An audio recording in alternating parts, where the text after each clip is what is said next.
Warahmatullahi wabarakatuh.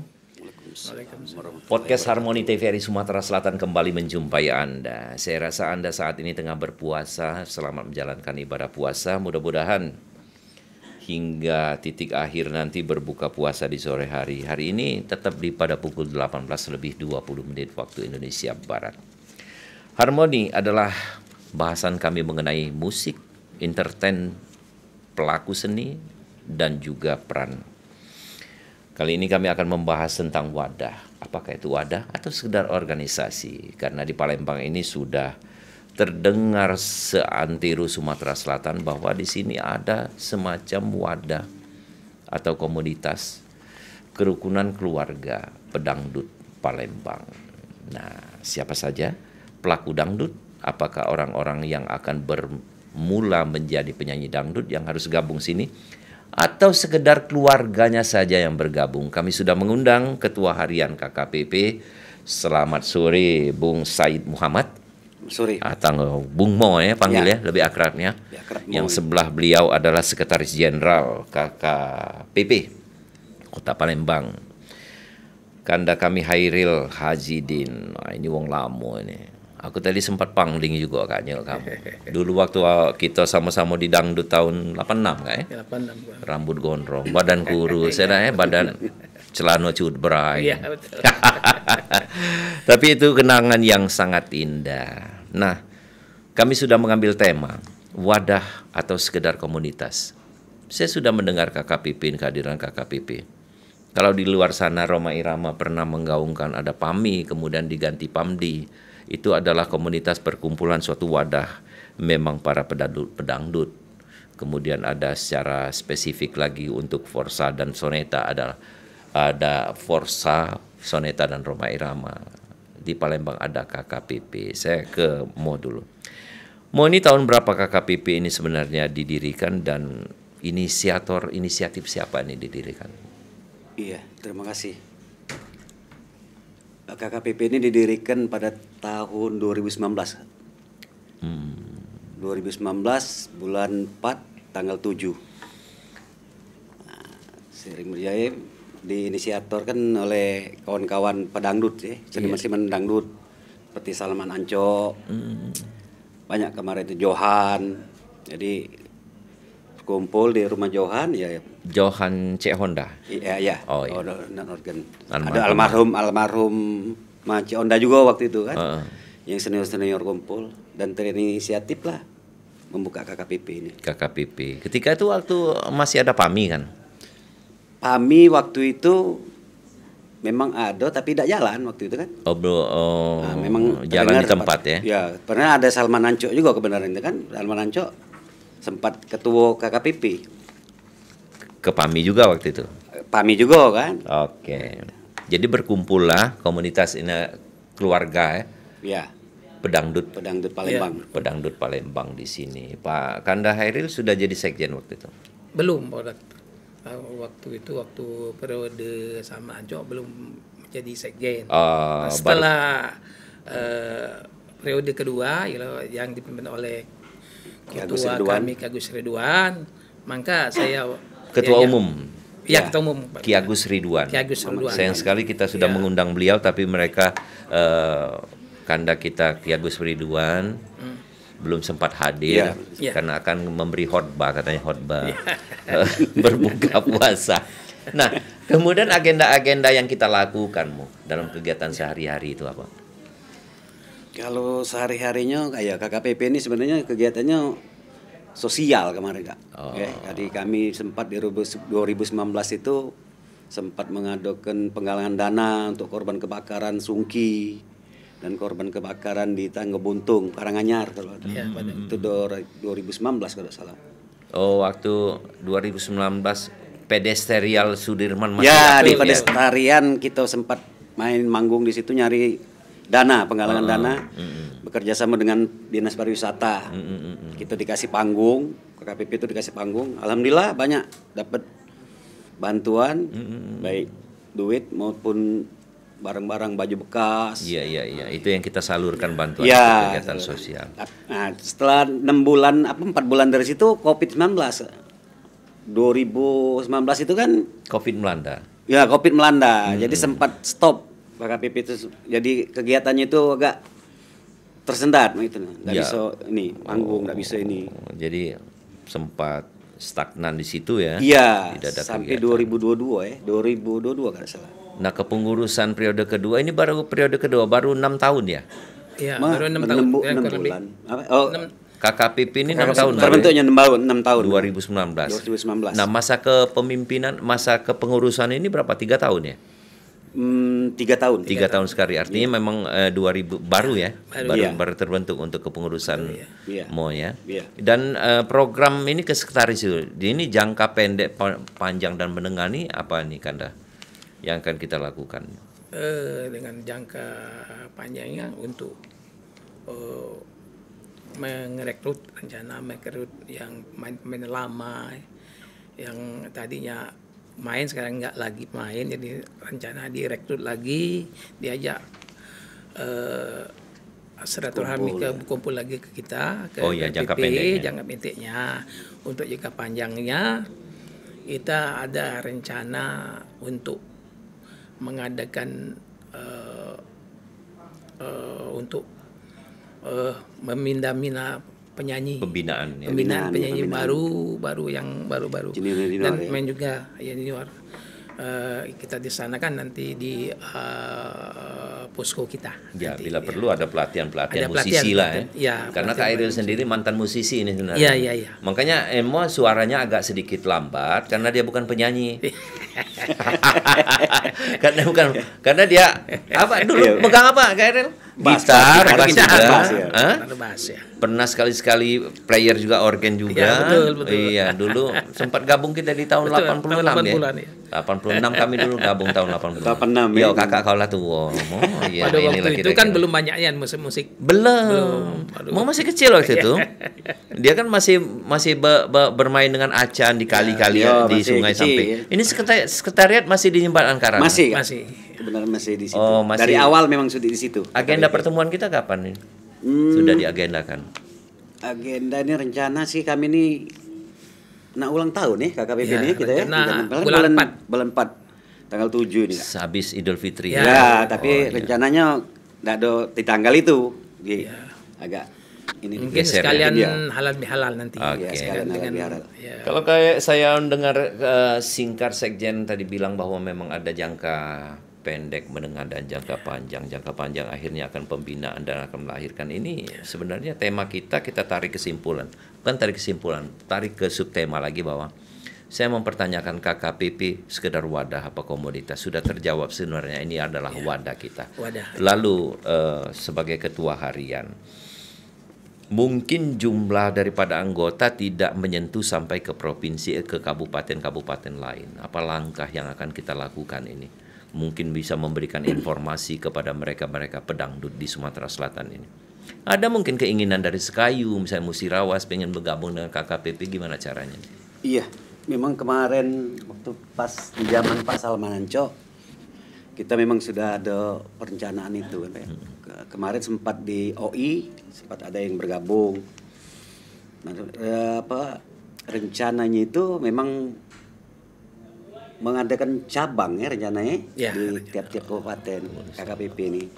Tapi tidak terlaksana karena Covid kemarin. Kita Oh. sudah ada programnya memang sebenarnya. Bentuk cabang dan anak cabang bahkan ya. Iya, Nah, rencana di kalau kabupaten KKPP sendiri, Kerukunan Keluarga Pendangdut Palembang, Sumatera Selatan artinya Kamlian. Iya. Benar, Sumatera Selatan. Soalnya ada sekjen dan sekretaris jenderal. Kota Palembang siapa yang ketuanya? Itu belum ada, Pak. Itu, Kak. Belum ada. Ini Ini baru kami inilah kemarin. Memang kemarin itu sempat kami itu Palembang dulu. Kebenaran waktu tahun 2019 begitu baru dilantik, kami sempat nampil di OI di tempat siapa sekjen waktu itu, sekjennya Pak Pak Haris. Pak Haris. Yang ada organ tunggal fenomena. Hmm. Nah, beneran kami main di tempat dia, datanglah Pak Mawariyah ya. Nah, dia lihat kami ini berkumpul rami, KKPP ini ada spanduk Jadi Pak Mawardi Yahya yang nyuruh ke Sumsel. Palangan kamu Pak lah ke Sumsel katanya. Disitulah kami langsung. Jadi kepengurusan tadinya cuma di Kota Palembang ya. Karena ada anjuran dari Pak Mawardi itu, dan Pak Mawardi kan sempat pembina kita kemarin. Ya, artinya ADART dirubah juga. Iya. Ada rencana untuk Sekjen ini membentuk sudah melirik siapa kepengurusan Kota Palembang? Ada rencana dulu, itu rencana sudah bilang sama kawan-kawan masuk untuk mendata se-Sumatera Selatan. Nanti didatangi memang yang pemilik musik seperti orkes, organ plus segala itu, rencana mau didata. Maksudnya setiap kabupaten itu ada apa namanya itu? Cabang. Ada pengurus lain dari KKPP seperti organ ilir, OKU dan seterusnya. Itu rencana kemarin sudah ngomong sama Amo. Jika perlu kita yang berangkat ke sana, kita data berapa jumlah keseluruhan itu pemusik di daerah. Iya. Bahkan saya mendengar ini Dewan Kesenian Kota Palembang sudah memberikan ruang dan waktu untuk kalian tampil di benteng kota besar. Iya, benar.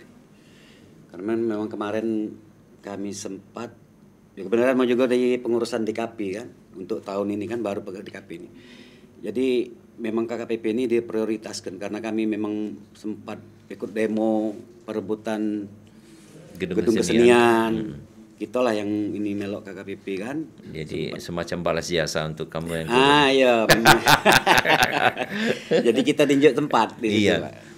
Alhamdulillah di Dinas Kebudayaan juga sudah. DKSS gimana, Dewan Kesenian Sumatera Selatan? Masuk juga kita masuk karena kegiatannya? Mungkin sementara ini di KSS itu belum ada kegiatan. Karena belum ada program-program kan. Ya, kayak ini Pak Sekjen, mohon maaf kalau memang ada rencana untuk membuat cabang hingga ke kabupaten. Iya. Saya kira kalian perlu disondingkan dengan DKSS. Benar. Ya, betul. Ya. Untuk menyangkut masalah pembiayaan dan itu tadi. Betul, kalau soal skup Kota Palembang kan Anda terlalu kecil. Betul. Karena di sini kan DKPP Sumsel nih. Ya. Mungkin setelah terbentuk DKPP Kota Palembang disondingkan dengan KSS. Di Dewan Kesenian Kota Palembang, biarkan si Nasir yang ngurus KKPP Kota Palembang. Iya, betul. Nah, selama ini sudah 6 tahun berdiri, apa yang kalian yang perlu dilakukan untuk lebih memajukan DKPP ini untuk ketua harian dulu? Kalau sudah dikasih mandat dari ketua umum, tentu ini bola ini sudah diberikan kepada ketua harian untuk melaksanakan ini.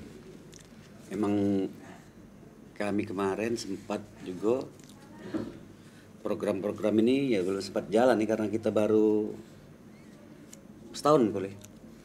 Untuk pengurusan yang sekarang ini baru setahun dan belum sempat. Program itu belum sempat jalan karena bidang-bidangnya belum ini kan. Terus kemarin kita mau rencana ke depan itu mau ngadakan festival musik dangdut.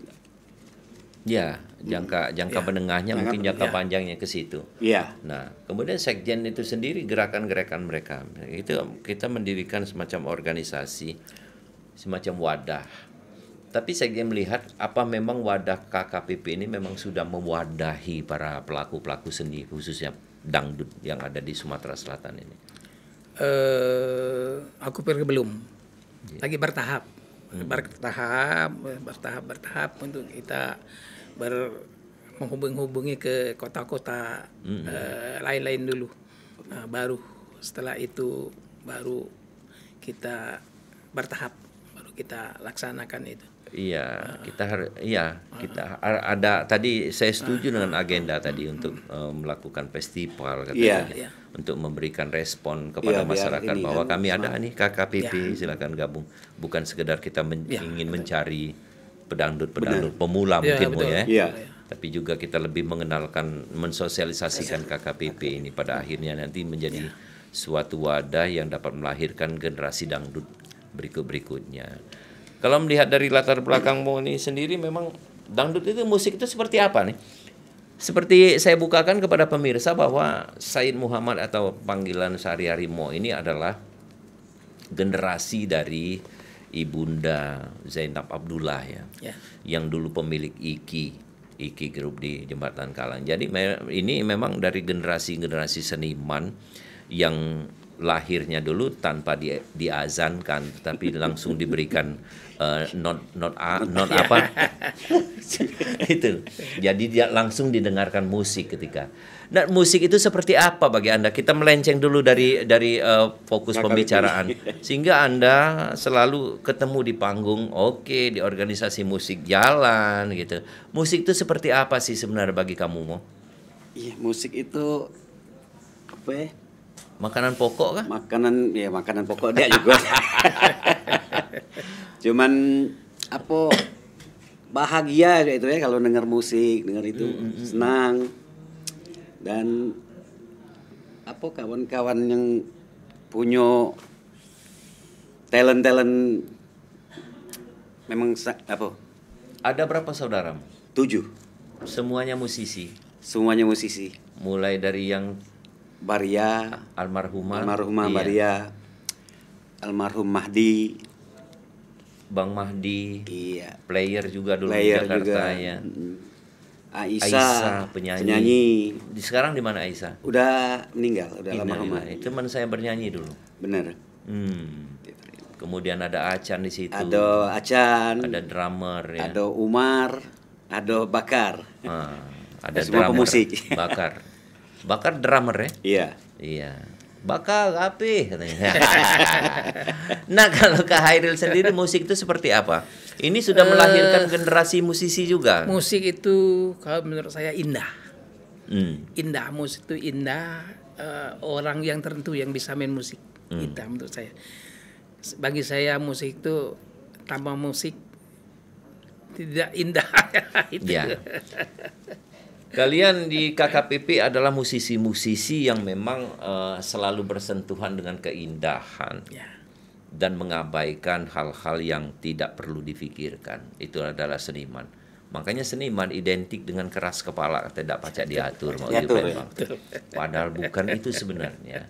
Para seniman ini tidak mau ribet memikirkan sesuatu yang ujung-ujungnya ribet. Terlalu banyak pikir. Makanya tadi Pak Kanda Hairil berapa usianya sekarang? Umur 63. 63 tahun. Masih kelihatan seperti Said Muhammad atau Moanya sendiri. Ya, muda lah Kak Hairil. Ya. Bisa enggak KKPP ini dibuat enjoy untuk kedepannya lebih enjoy, slow tapi pasti artinya enjoy. Memang pasti bertujuannya sampai gitu. Insya Allah, mudah-mudahan kami berjuang dengan rekan-rekan untuk menjadikan. Tidak terlalu memaksakan ya. Karena sini mau jujur, selama ini pergerakan KKPP itu seperti apa ya? Lamban. Betul. Saya pernah melihat itu kegiatannya adalah kumpul dan latihan. Betul. Job-job kalian sebenarnya banyak waktu itu, ada ngejob sini sama udah bagus sebenarnya. Tapi sebatas itu, program jangka pendek itu memang jalan. Menengah dan panjang tadi belum tersentuh situ. Bisa ndak ini nanti langsung digojlok untuk langsung menengah terus ke jangka panjang? Karena ini kan pemerintahan sudah terbentuk nih. Bukan lagi PJ tapi sudah di wali kota. Nah, apa ya program dalam waktu dekat akan dilakukan? Mungkin dari sekjen dulu yang pergeraknya ini. Untuk program berikutnya untuk KKPP yang jelas festival itu. Kami mengadakan yang pertama itu mengadakan festival. Rencana festival itu bukan lagu ini dengan syarat lagu-lagu ciptaan sendiri. Lomba cipta lagu. Lomba cipta. Jadi musik umpama lagu wajib ciptaan. Nah, lagu pilihan terserah, itu rencana program berikutnya. Jadi bukan lomba nyanyi, lomba cipta lagu dangdut. Iya, lomba cipta lagu. Ya, kita punya program ini Kak. Program. Maksudnya itu pemusik dangdut Palembang ini harus punya lagu dewe. Punya lagu dewe. Cak mano kami tuh pengennya cak itu kan. Punya lagu dewe, jangan bawa lagu wong gitu. Ya. Walaupun siko dua jadilah itu kan. Palembang ini ndak kati kan. Sebenarnya dulu itulah tadi. Dengan bahasa Palembang Ya, rencana. nah, kalau bisa Bila dengan- perlu bahasa Ya, Palembang. betul, Palembang. bahasa Palembang. Tapi Kak Iril ini sempat mati dulu kan. Aneka 78 tuh banyak tuh lagunya Ya. di zaman-zaman. benar. Sempat ke dapur rekaman Iya, Aneka 78. Sudah ke sini-sini tidak kreatif lagi. Apalagi sekarang sudah dipengaruhi dengan musik-musik house musik, dipengaruhi dengan para musisi-musisi muda. Jadi benar. Jadi saya sangat mendukung kalau kita menciptakan atau membuat satu lomba cipta lagu dangdut yang aransemennya memang Ya. Iya. kita sendiri, walaupun tidak bisa menulis dengan Ya. not, angka dan balok, tapi feeling Feeling, itu memang harus jalan. Dan lagu-lagu lama tuh perlu dihidupkan kembali, karya-karya orang-orang dulu yang sampai sekarang tidak kenal kita. Seperti lagu Jandaku itu sebenarnya diciptakan oleh seniman yang ada di Sumatera Selatan tapi tidak tahu Tidak siapa. tahu Ya, siapa dia. Benar. Kalau Aneka 78 itu seperti lagu Sarah. Itu Aneka 78. Semoga bahagia. Semoga Ya, bahagia. ya. Itu orang Palembang. Iya. Ada lagi yang aku catat itu lagu Deritaku. Siapa penciptanya tidak tahu. Benar. Pasti Derita, nanti derita. setelah podcast ini saya akan bicara tentang lagu Deritaku. Deritaku itu pasti diciptakan oleh seniman yang ada di Sumatera Selatan, tapi tolong siapa penciptanya saya sekarang masih mencari tahu dan pasti hilang dari ingatan Kak Hairil lagu ini. Derita Jiwa dong. Judulnya. Tiada kata dapat Derita. kulukiskan. Judulnya Derita. Derita. Derita. Derita judulnya. Cuma ciptanya lupa aku. Orang Sumsel kan. Nah ini perlu dihidupkan kembali. Saya setuju. Almarhum. Bukan nih. Semoga bahagia itu. Semoga bahagia Sueb. Jadi rencana itu kapan akan sudah dibicarakan dengan DKSS apa di Dewan Kesenian Kota Palembang? Yang festival itu. Yang festival itu. Sudah dengan DKP. Sudah. Sudah. Mereka sudah setuju. Mereka setuju. Tinggal kita programnya Cak Mano ininya anggaran berapa? Anggaran berapa dia lagi nyusun itu. Karena kan kemarin kami ini Kak, bakaconya ulang tahun ABRI kemarin, mungkin ABRI yang ada kan TNI. Ada festival band. Nah, terus mau pikir kok ini band ada nih festival, kok dangdut enggak bisa. Ya. Nah, jadi terinisiatifnya di situ. Ya. Itulah sebabnya saya mengundang Anda di sini. Saya akan bertanya KKPP wadah atau sekedar komunitas. Kalau memang wadah membentuk, silakanlah program Anda untuk melanjutkan ini. Saya sangat setuju dan mendukung. Bila perlu ya TVRI akan menyediakan tempat lah. Kita ada stable kreatif. Ada juga aula di TVRI ini yang bisa digunakan. Iya, kami juga berharap itu. Kegiatan seni. Lagu-lagu nostalgia Alhamdulillah, tadi, lagu-lagu insyaallah. nostalgia tadi kan boleh KKPP Boleh. dengan TVRI kerjasama. Iya. TVRI pada umumnya adalah TV publik yang memang dimanfaatkan untuk hal-hal yang positif, Oke. yang memang dibutuhkan oleh publik. Silakan kita sounding nanti di sini.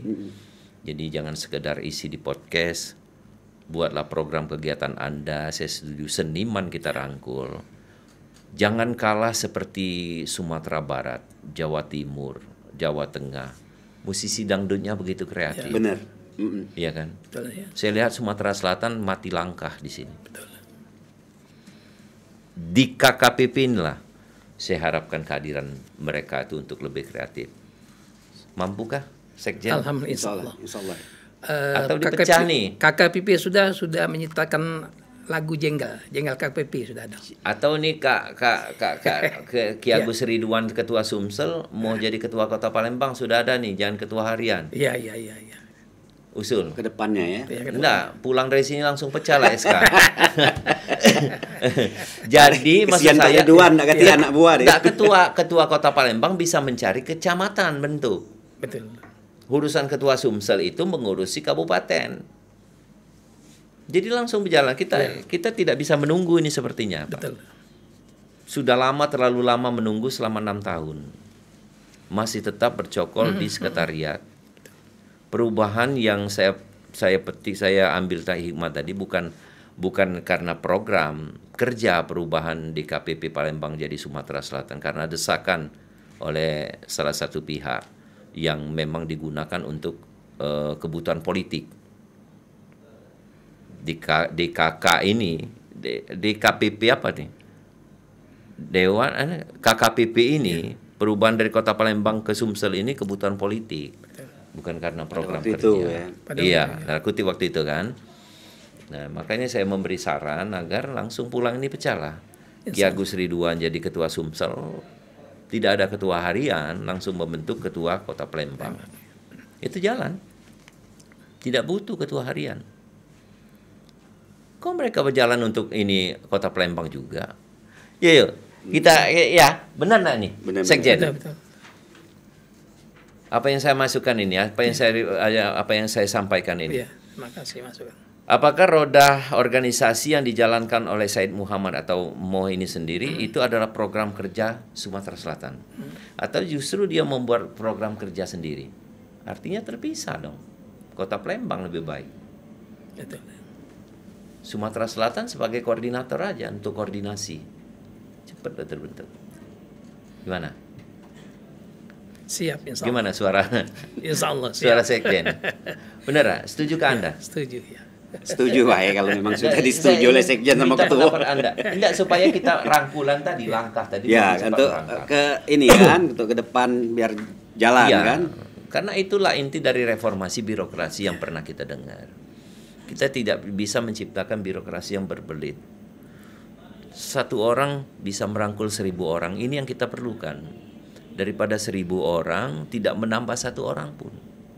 Yang terjadi di KKPP, mohon maaf lahir dan batin. Ada anggota tidak pernah menambah anggota baru. Yang ada perpindahan anggota. Dari organisasi ini pindah ke sini. Ya, warnanya sama, orangnya sama. Wong-wong itulah. Yo, mau jiwa Palembang wong itulah. Wong lama itulah. Oke. Kita ada waktu singkat lagi, mungkin ada yang perlu disampaikan di akhir podcast kita ini, mau kepada musisi kita, kepada siapapun anggota kita, pesan dan harapan mungkin dari ketua harian KKPP Sumatera Selatan. Harapannya dari ketua harian ini, harapan dengan anggota itu untuk solid lah dengan terhadap KKPP ini, biar jalan, biar maju, karena KKPP ini untuk kepentingan musik dangdut di Palembang khususnya kan, biar kedepannya tidak dipandang oleh sebelah mata oleh pemerintah. Kita ada dihitungkan. Ya, ada perhitungannya dengan organisasi lain kan, tidak dipandang sebelah mata. Alhamdulillah harapan kami itulah, untuk kompak, solid dan bekerja. Ya, sebenarnya sangat tepat untuk menunjuk Moni sebagai ketua harian. Karena pintu untuk menembus ke Raja Dangdut itu sudah ada linknya. Kita tidak susah. Nah, ini manfaatkanlah kesempatan ini. Tanda kutip dalam arti kata positif. Manfaatkan Moni di organisasi untuk lebih meningkatkan KKPP. Akses dia sangat luas, bukan sekedar di depan dia saya bicara begini. Tapi saya tahu dari awal bagaimana pintu aksesnya untuk menembus itu. Jangan dipandang mau dari belakang. Kalau dari belakang cuma rambutnya aja yang panjang. Tapi dari depan ini kemampuan dia. Link nih banyak ini Pak Hairil ya. Maaf, ini Kando Hairil ya. Pak Hairil juga sebenarnya tunjuk sebagai sekjen ini adalah musisi yang lama, yang senior di tahun 84-an. Mereka sudah berkiprah di. Nah, kapan lagi? Kamu ini sebenarnya link kamu sudah hebat. Alhamdulillah. Benar yang diharapkan mau tadi, agar anggota ini solid lah, kompak lah, serius lah. Gedor tuh Kesbang Pol Provinsi Sumatera Selatan. Kesbang Pol Provinsi Sumatera Selatan, mereka ini perlu dana pembinaan yang Anda anggarkan untuk mereka. Tolong dikasihkan nanti ini. Pak Hairil selaku sekjen mungkin ada harapan tersendiri bagi kepengurusan. Ini urusan ngurus ini, bukan ngimbau anggota, silakan. Iya, kami mengharapkan yang pertama seluruh seniman musik dangdut Sumatera Selatan, khususnya Kota Palembang, mari bergabung kepada kami KKPP Keluarga Pendandut Palembang, yang kami beri moto salam satu hati, satu rasa, satu jiwa. Cuman itu saja. Terima kasih. Iya, akhirnya terima kasih Said Muhammad atau Mo dan kanda kami Hairil Anda sudah hadir di podcast Harmoni. Tentu kita harapkan, dari jauh-jauh saya berharapkan ada suatu wadah yang memang merangkul komunitas-komunitas musisi, baik pun itu pop maupun dangdut, dan ini kebenaran dangdut. Ya benar-benar di sini. Yuk kita regenerasikan. Ada generasi penerus. Bila perlu kemampuan kita seperti Kak Hairil dan mau juga kemampuan dalam musisi, kita hidupkan kembali untuk regenerasi berikut. Bila perlu juga kita manfaatkan studio-studio rekaman. Suasana wilayah kita untuk video klip begitu bagus. Kemampuan untuk mengambil angle-angle gambar melalui video sudah ada kemampuan. Kita tidak perlu lagi ke Jakarta untuk rekaman. Sudah ada di Palembang. Kita hidup kembali. Saya dukung Anda. Terima kasih sekali lagi. Mudah-mudahan KKPP bukan sekedar komunitas, tapi wadah yang melahirkan pedangdut-pedangdut lain. Amin. Tepuk tangan dulu. Amin. Ini studio ada anggota KKPP juga, tapi suara yang tidak terdengar tepuk tangannya. Terima kasih. Dan Bung Anto Narasoma sudah hadir juga.